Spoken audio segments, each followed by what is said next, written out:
Greetings and welcome back. This is Amuna Yisrael, Solonomics 101. I think it just went live. I guess I started. Hello, everyone. Peace onto you. Greetings and welcome back, those who may be new. And if this is your first time, like they say, feel free to hit the subscribe button. Feel free to share. Feel free to join the discussion with your comments below.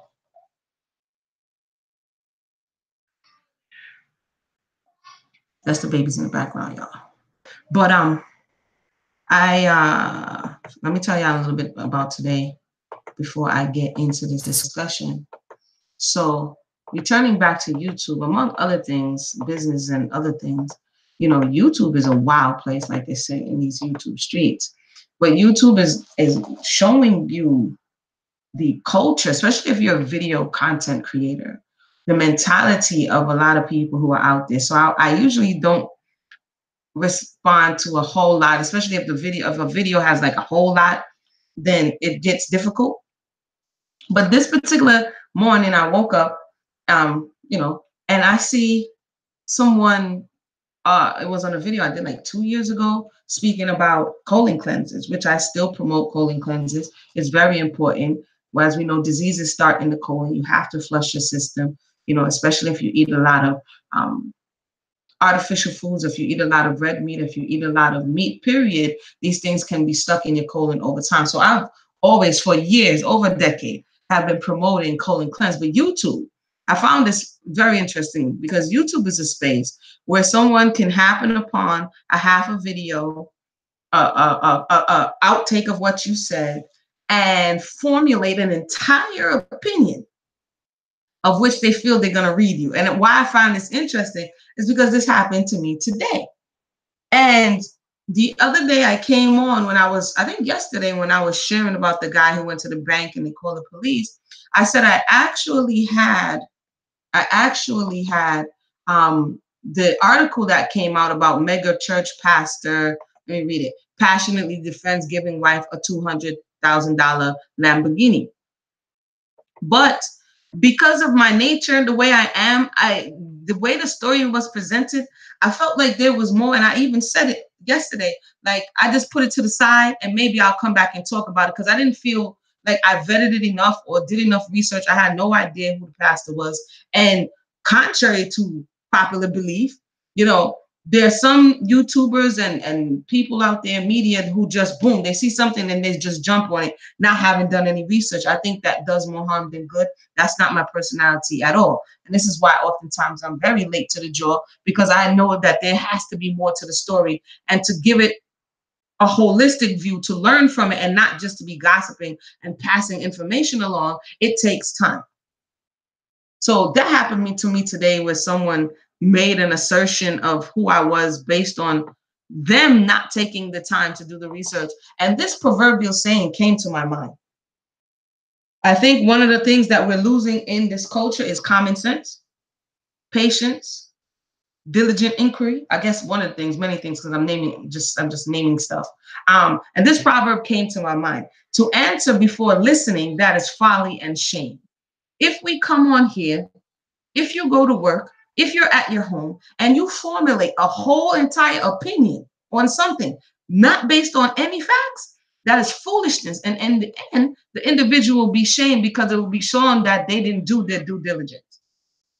And I find it interesting in general because I seem to, hold on one second. Hold on one second. Hold on. This is the early on, hold on one second, as the babies.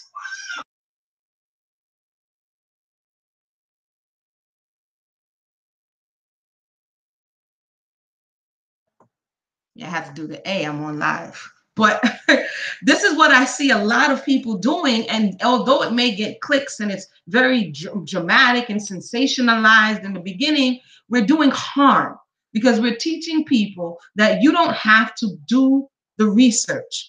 You don't have to source the information. You can just be hype and sound believable and flail your arms, and you don't have any sources and come to these conclusions that you put things on people that it takes forever and 2 days to come off. That, in certain spaces may be liable or slander. And so we must be very careful when we go into these spaces. With that said, a sister reached out to me, and shout out to Sister Onila, because like I said, I I wasn't like propelled to look more.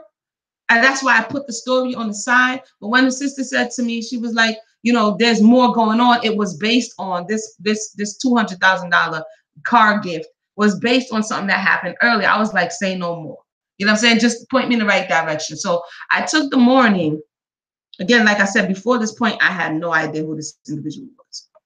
But if we want to try to get some understanding from the situation and look at how some of these, I mean, some of these like very toxic responses that I'm seeing, I'm like, wow, talk about projection. You know what I'm saying? There's one thing of relating the story and another of like putting yourself in the space and like projecting all of this, you know, nastiness on it. So if you don't know, or maybe I'm the only one who don't know, I don't know, right? But this story starts before. So this sister circle, briefly, I'm going to share the video that I guess happened back in November on the Sister Circle channel. I can only play it because y'all remember what happened last time. But he says some things. I'm going to talk about some of the things that he says, solonomic wise, of course. And then we'll get to this gift that everybody's making all this noise about. All right. Oopsie, not from here. From here. Back to Sister Circle Live. We just showed you all the first part of Rashawn and Selena sit down. Hold on, let me turn it up. Pastor John Gray. And if you thought that was something, part 2 is really going to blow your mind. Let's take a look. What was the decision to write this book about the inside of a person, winning from the inside? Because the external trappings of success have given us rose-colored glasses to what we think will give us peace. But if money could give you peace, and if cars and houses could give you peace, then wealthy people wouldn't commit suicide. And people who are on TV wouldn't be taking antidepressants, because fame and money and things do not give you peace. Hello, somebody.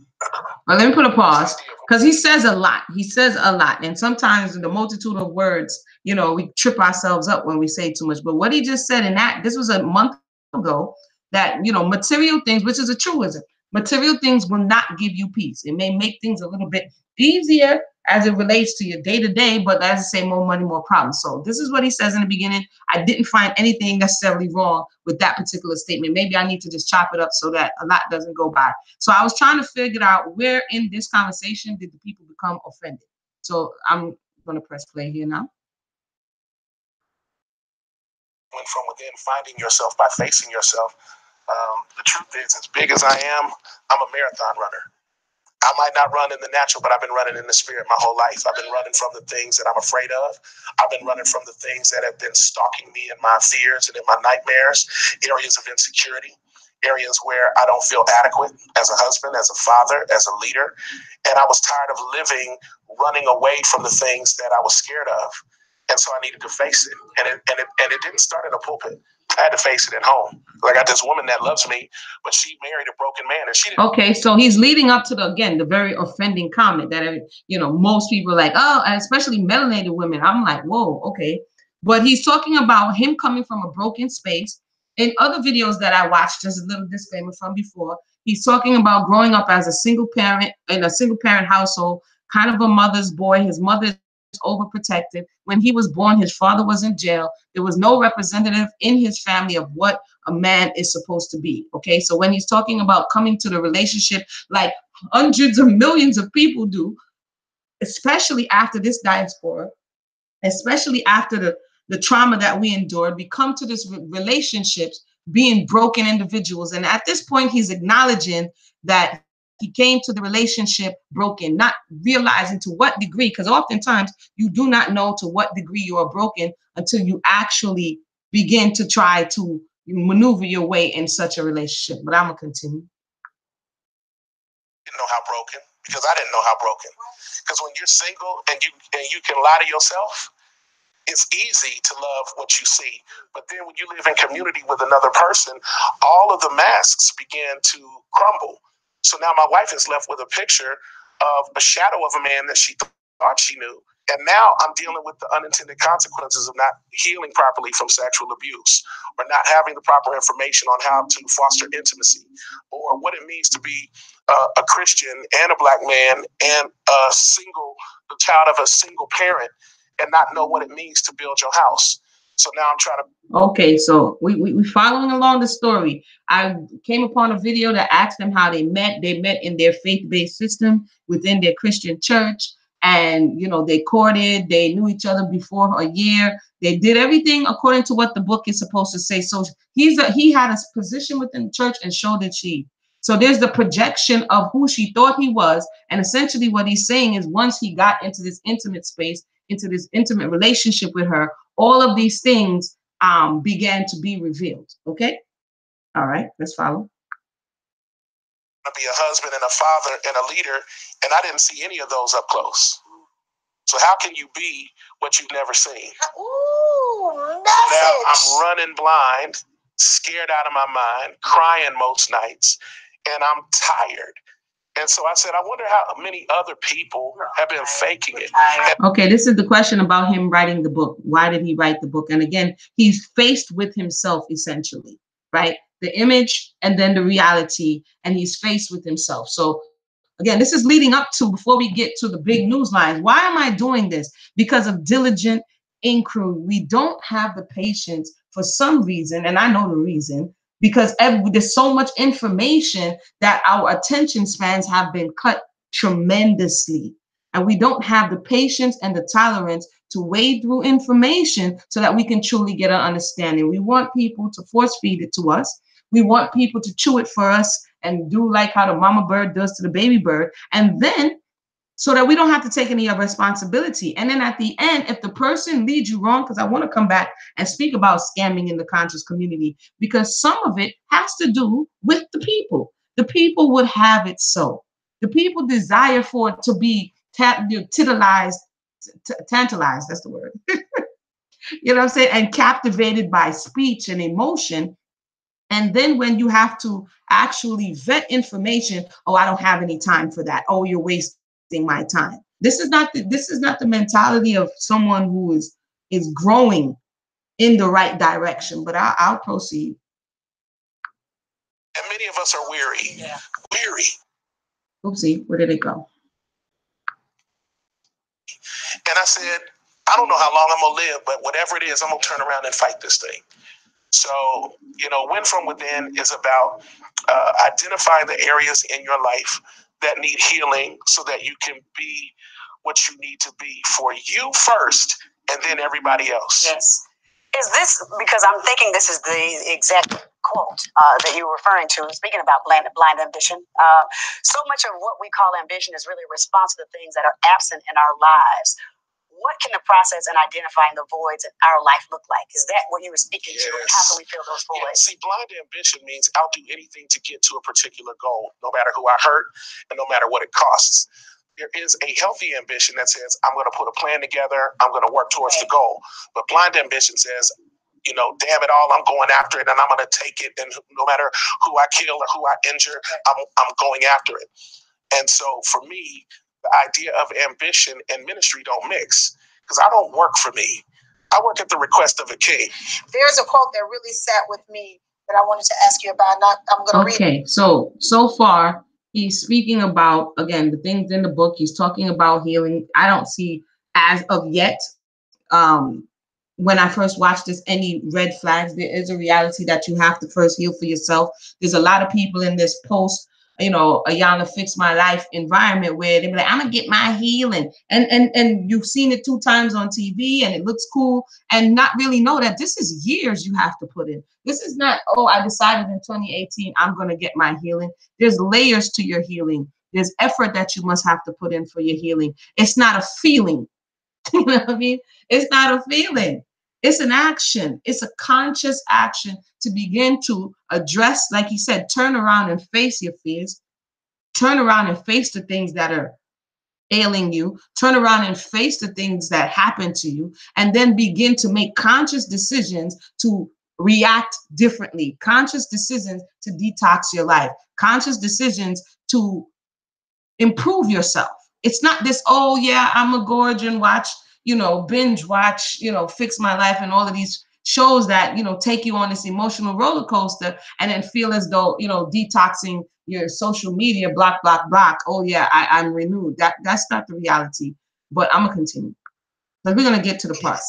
The men in my family were not anything to emulate. So in terms of how I would need to define myself, being a mama's boy was the only chance I had of breaking that cycle. Absolutely. If I was going to become like the men in my family, then addiction and bad decisions and all types of other vices would have been my life.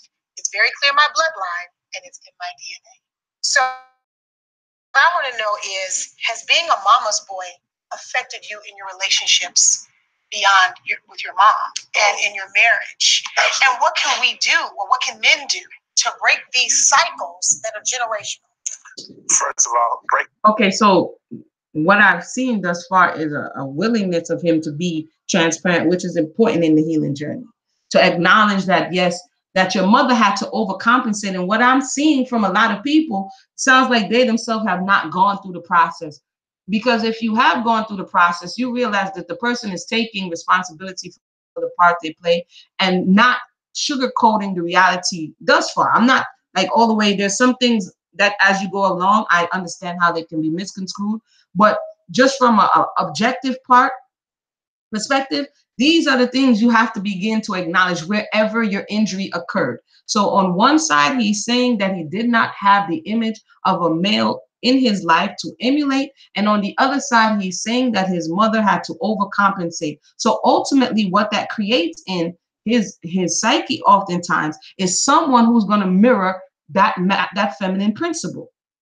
He has a void, which is the masculine principle, and then he has a overcompensation, which is the feminine principle. And this is what the interviewer is asking him: how did this color your relationships? And ultimately, he's going to begin to gravitate towards. And a lot of women I saw was offended that you don't grow. Your womb is not to grow. Oh, let me not jump ahead. Let me just play. Let me just press play right here. Generational cycles. I just want to say this: there are demons you inherit, and then there are demons you invite. I can see decisions I've made. I fight against the nature of who I am. My mother somehow was able to break that mold. But of course, when you're close to your mama and you don't know how to do all the things that everybody else is doing, what are you, a sissy? You gay? What are you, a punk? So I got bullied and talked about and all of that.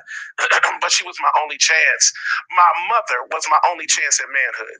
My mother was instrumental in guiding me to make wise decisions. The wife that I chose is better than the man that I am. I married a woman 2 sizes too big. Okay. I have to grow into that. This is where he begins to, the people are offended, but I'm going to let him go continue. So listen. She's a coat.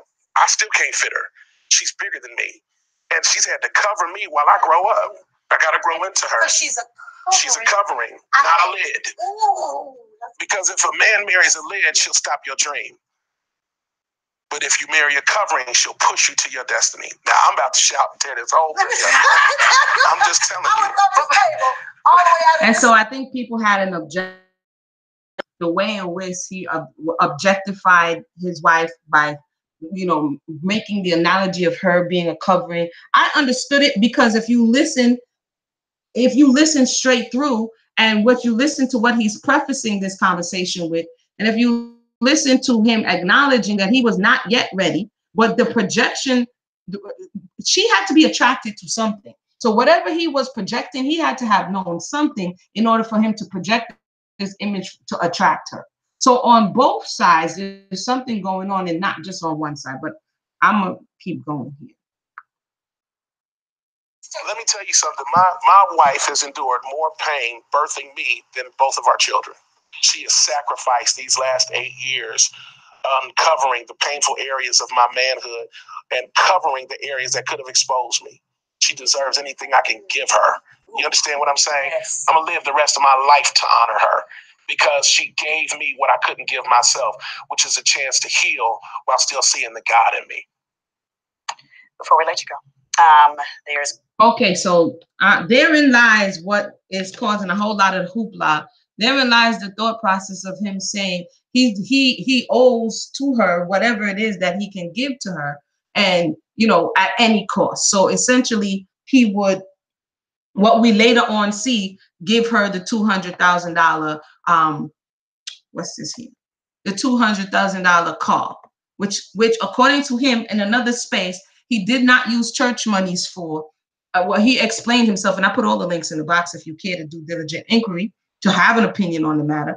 According to him, he didn't use church monies, and that he has a show on the Oprah network, which afforded him the opportunity to honor his wife in this way. Now, people are saying that because he's in the religious space as a religious leader, then because of all of the scamming, because of all of the debacles that have happened over the years and century in the church space, which, you know, to date is the only, I wouldn't say only, the most, that's what I'm looking for here.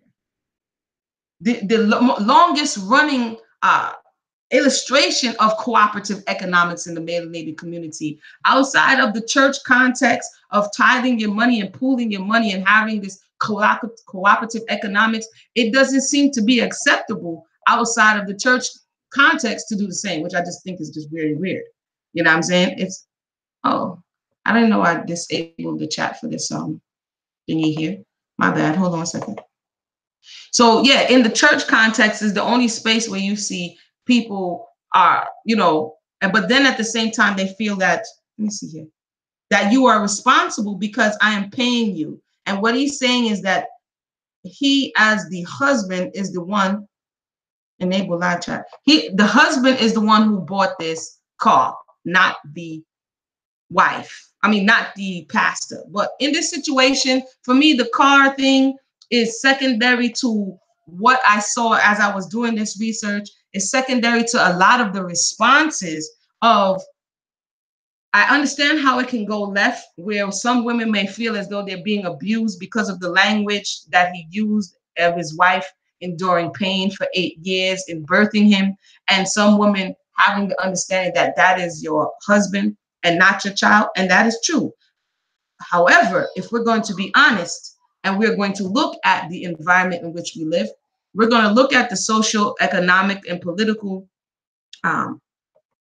relationship that exists with ourselves as well as the melanated man to the community. He's not autonomous in this space. He is subjugated to the powers that over him. So as a man, there's certain things that he's not able to do. That's reality. He didn't create that. What's his name? Pastor John Gray. What he shared about his reality, he didn't create the prison industrial complex. He didn't make his father go to jail when he was born. These are the conditions that he was born into. And one of the features, mechanisms within the feminine principle is that she activates when need be. You see what I'm saying? She activates as this protective covering. It's not that she should forever be this protective covering, but if you look Hebraically into what the feminine principle, because it really depends on your worldview, but Hebraically, when you look at the feminine principle, she has the capacity to activate in such a case as what he's describing, what happened to his mother, because she is what's going to bridge the gap and stand in the gap that's going to allow survival of the race or survival of the people group. If she totally drops the ball, the man, they may take the man, but if she totally drops the ball, then it's over. And so what he's describing is when his mother passed the baton on, proverbially, to his wife, the job that she did was to get him to this point, but he wasn't complete in his growing. You see what I'm saying? And there's people are saying she's younger, the wife is younger than him, and that's all understandable. I don't know why we think that age automatically means maturity. Somebody of a younger age, maturity oftentimes comes with responsibility in the way in which you deal with responsibility. So us running around thinking that just because you're 35 or you're 40 and you're a grown blinky man, that doesn't necessarily mean that you have matured. And I said it before that in antiquity and in other spaces, the man wouldn't marry till he was 40 years old. He had to first prove himself a man. He had to first prove himself capable of sustaining himself, and then by extension, someone else who he would bring on and a family. But all of that has been discombobulated.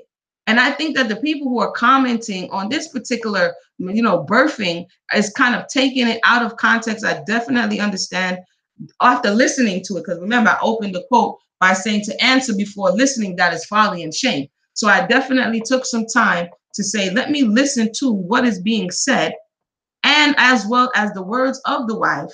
And her issue is being, and I saw a little clip of her, being emotionally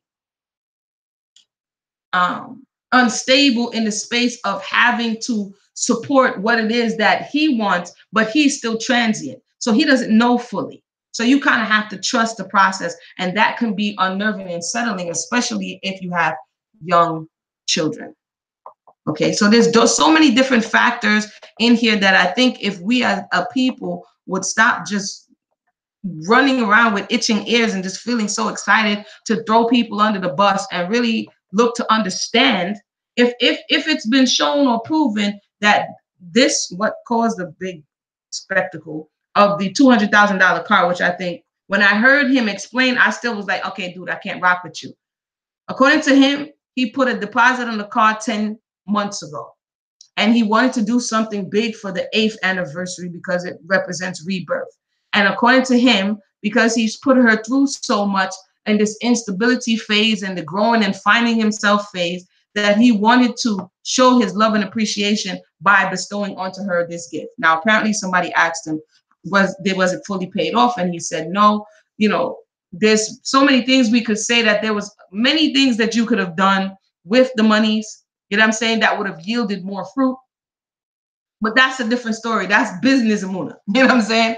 But if it has been found that the person used their personal resources from book deals and what's the next thing? And television shows, then is it right and just to accuse the individual because and this is a question, because they're in the preaching capacity, is it right and just to accuse the individual of using the people's monies when the person is saying that they have not used the people's money or misappropriated the people's monies? Because that's really, for what I'm seeing as it relates to the monies, is a concern. Because again, pastors in the past have been known to take the people's money and squander it. And then at the end of the day, pretend that they have no accountability to anybody. And I would say, as it relates to what we were talking about the other day, this is one of the areas. Kendrick, how you doing? This is one of the areas that we were injured. So remember, we were talking about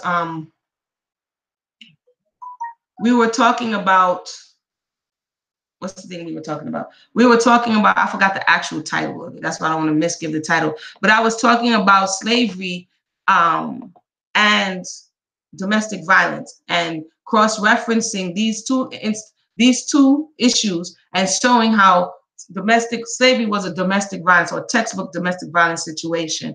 And religion is one of the spaces that were being exploited. So melanated people here in the West, not just America, are injured in the space of religion. They were taught to follow the pastor, listen to what the pastor says, and trust the pastor blindly. And we see a lot of that still happening in the church, right? And then when the pastor comes into question, it's like questioning the creator. And therefore, the pastor has this get out of jail free card to do whatever he wants at whatever time. So the questions and concerns about the monies are valid based on the history of what people have experienced in this country and abroad. However, diligent inquiry is what I would say, and I will leave it at that. If you take nothing from this discussion, when we just care enough to speak about something, let me say this, if we care enough to have an opinion, then we should care enough to actually have an informed opinion.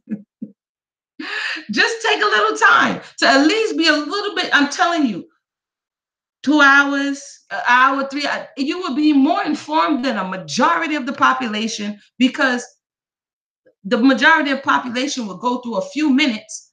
Like, and I'll leave you with this. The funny person said, I wasted 3 minutes and 45 seconds of their time. Because here's the thing. You go do the work. This is what I noticed with YouTube and social media. You're supposed to do the work. You're supposed to take your time and search out all the information. And then you're supposed to come and give it quickly. Give me what I want, or else I'm out of here. And my thought is, what it is that I have to share is not microwave information. What I have to share is insightful information. There are like thousands of YouTubers who will give you microwave information, who will give you regurgitated rhetoric, who will give you what they heard somebody say because they're trying to accomplish whatever it is that they're trying to accomplish. That's not this kind of party. Like I said, I've been going for over a year because I'm working on like real life stuff. And I come back to share because in that space of seeing what people are sharing, it's like the growth is retarding. Dr. Frances Cress Welsing, most I rest her soul, she passed. We have Dr. Sabi, he passed. We have Dr. Joyce DeGruy, who you're not really seeing saying a lot in this space. So you have a lot of the elders who either passed on or just like falling back. And then you have the younger generation, my generation, and a little younger, that leaves a lot to be desired. You're like, they took some of the information, but the discipline is missing. You know what I'm saying? The thoroughness is missing. The proof of concept, the proof to show that you actually understand what it is you're disseminating, and it's not just rhetoric. That's missing. And it's sad. But what it's doing is understand that there's so many people that's coming to these platforms to have their next conversation starter, to pass this disinformation out into the public. And you're like, whoa, hold on. You know what I'm saying? The information is here. Are you willing to do the work? So, Lawrence, welcome to the discussion. That's what I have to say. Like I said, I left some of my research links in the box. I found it interesting. I would say the individual has more growing to do. The church in itself has more growing to do to take personal responsibility for the things that they subscribe to. And, I would say that healing is a real process. I've said it before, and I'm going to come back, like I said, and do a class on, I guess, the basics. The basics of healing and what it really means. You know what I mean? It's not,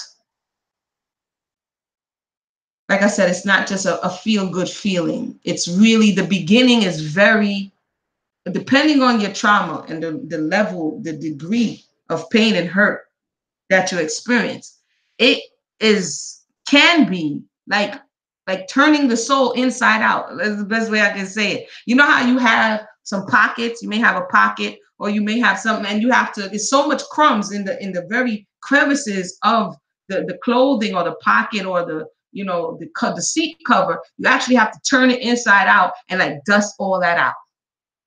And there's spaces within you that have been locked off for, depending on how old you are, decades or however long, who knows?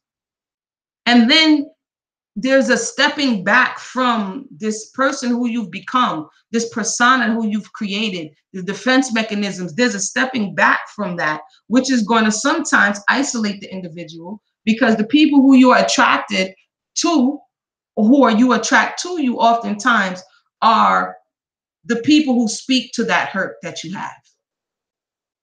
So ultimately, those people who you attracted, you're vibing at the same level, and the chances are, if any one of you begin to vibrate higher, that individual will fall.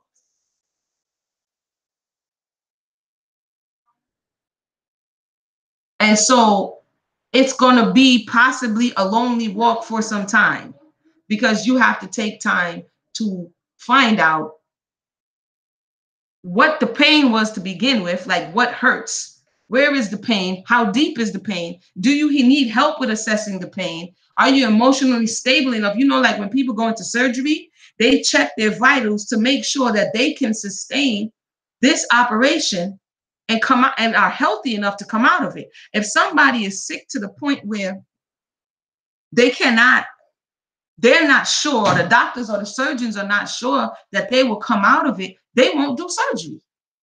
And emotionally, if you're unstable, if you have chemical imbalances, or if you have mental issues, you're going to need help. Like for real, this is not like, oh yeah, let me go tinker in here and find out what's going on. Like you have to be honest with yourself. If you know, there's many people in our community who suffer from multiple personality disorders, who suffer from manic depressives, who do have chemical imbalances. We were like, that person is bugging, that person who do have OCD. You know what I'm saying? And it may be from the injury. And if you're that type of individual, you're going to need like guided assistance. But for those who may have just, and it's not a stigma on the individual, it's just knowing what level of assistance you're going to need. And being honest with that. Like, you know what? I can't do this by myself. I'm going to need help.